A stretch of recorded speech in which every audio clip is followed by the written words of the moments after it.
دا د قرآن مجید هغه نسخه ده چې تقریبا پوره قرآن مجید دی او دغسې په ډېر غټ سایز کې که زما دا کیمرامین تاسو ته وښیم دا د هغه ځای نه شروع شوي دا سره پورې چې دی په دومره غټ سایز کې چې دی دا لیکلی شوي دي. जिसकी जो लंबाई है ये 41 फुट है एक पेज की, और इसकी जो चौड़ाई है एक पेज की ये 53 इंच है, खुल के ये 8.5 फुट हुआ.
الرحمن الرحیم. قدرمندو کتونکو زه غفران الله یم او تاسو ګورئ شمال نیوز ډاټ کام.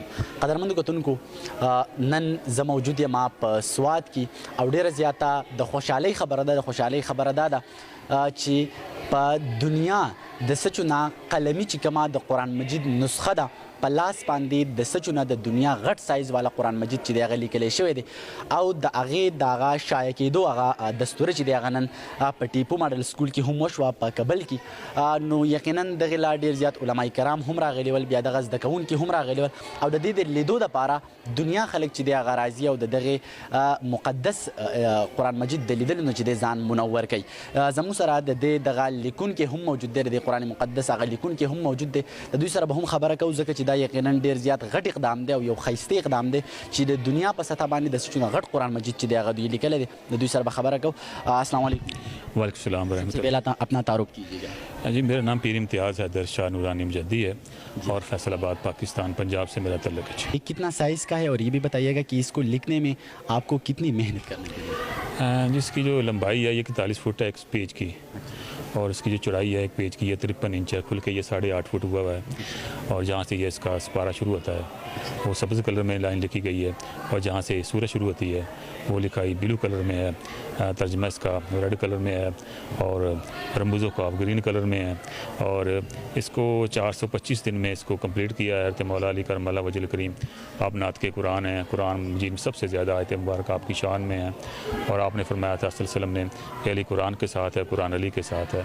तो इसलिए 13 रजब का डेट आ रही थी जब लिखना शुरू करना था, तो उसी पे इसको अल्हम्दुलिल्लाह शुरू कर दिया। फिर इस एक रमज़ान दरमियान में या दूसरे रमज़ान की 27वीं को तारीख को लैलतुल क़द्र की रात को और आप सल्लल्लाहु अलैहि वसल्लम के हुज़ूर फिर मैंने ये पेश किया पाकिस्तानियों की तरफ से कि ये कबूल फरमाएँ, आप रहमतुल आलमीन हैं और बसीयत कौम जो है हम एक बावकार और कामयाब कौम में कन्वर्ट होना चाहिए। ये बताइएगा कि इसको मुकम्मल करने के बाद कितनी ममालिक में इसकी पेशकश की जा रही है? अभी तो हम अपने घर को देख रहे हैं ना जी, कि पाकिस्तान हमारा घर है, तो यहाँ पे हम बच्चों को दिखाएंगे, आने वाली नस्लें हैं तो वो उनकी आदतें ठीक होंगी, दिन से मोहब्बत पैदा होगी, पाकिस्तानियत पर अंदर पैदा होगी और आपस में जो फ़िरक़ों में, ज़ातों में, पातों में और ये मुख्तलिफ ग्रोह फ़िरक़ों में बटे हुए हैं वो एक कौम की तरफ लाने को अपने घर में अभी कोशिश कर रहे हैं। और नूर खान बेस पे चीफ ऑफ स्टाफ ने इसको बुलाया था। इस तरह मुख्तलिफ पंजाब में शहरों में हुआ है, अभी के मसवात में इसको इंट्रोड्यूस कराया और इस तरह अभी एबटाबाद में भी जाएगा।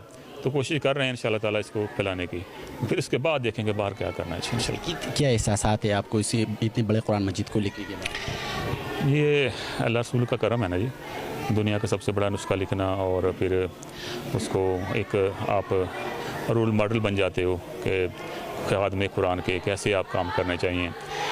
दीन के अंदर बड़ी स्पेस है, आप बहुत बहुत कर सकते हो, एक छोटे से कमरे में बैठ कर दुनिया के हर गोशे में पहुंच सकते हो। तो ये बहुत अल्लाह पाक की जनाब का फ़ज़ल हुआ है और अल्हम्दुलिल्लाह आज दुनिया देख रही है, माइक मेरे सामने है, रिपोर्टर मेरे सामने है, कैमरा मेरे सामने। ये इज़्ज़त नहीं तो और क्या है, ये आज़ाद नहीं तो और क्या है।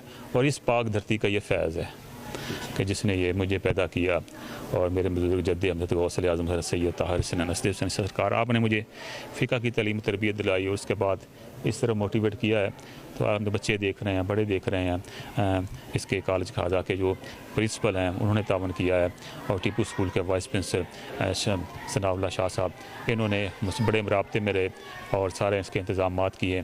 तो ये इनकी बदौलत अल्हम्दुलिल्लाह आज यहाँ पे खुल गया है। तो मज़ीद भी ये अपनी सही कोशिश कर रहे हैं ज़्यादा से ज़्यादा कुरान के पैगाम को, आले रसूल के कुरान को पैगाम को आगे पहुँचाया जाए।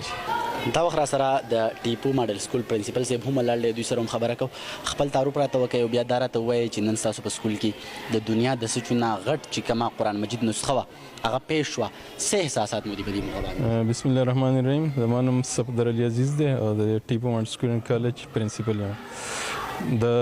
دا خو مطلب د دنیا د ټول نه لوی قران شریف دلته کې نن نمایش کیږي، رونمایي کیږي، نو موږ د ځان لپاره ادارې لپاره د علاقې لپاره دا یو لوی اعزاز ګڼو. د الله تعالی پاک الله تعالی ډیر زیات شکر گزار یو چې هغوی موږ ته دا سعادت راکړو، دا موقع راکړه چې موږ په دې اداره کې د دې رونمایي وشي او دلته کې ډیر میلمانه راغلو. زموږ خپل سټوډنټس هم د نورو ادارو نه هم سټوډنټس رالو، میلمانه رالو، هغو د دې زیارت وکړو. نو دا ډیره د اعزاز خبره هم ده، د ثواب خبره هم ده.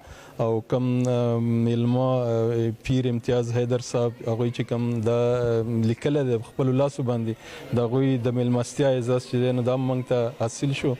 او د دې د مطلب د ټرانسپورټیشن څومره خرچه چې وه نو دا موږ برداشت کړي د الله تعالی د رضا لپاره چې د قرآن شریف د هغې د تکریم دپاره چې نو دا موږ کړي دي.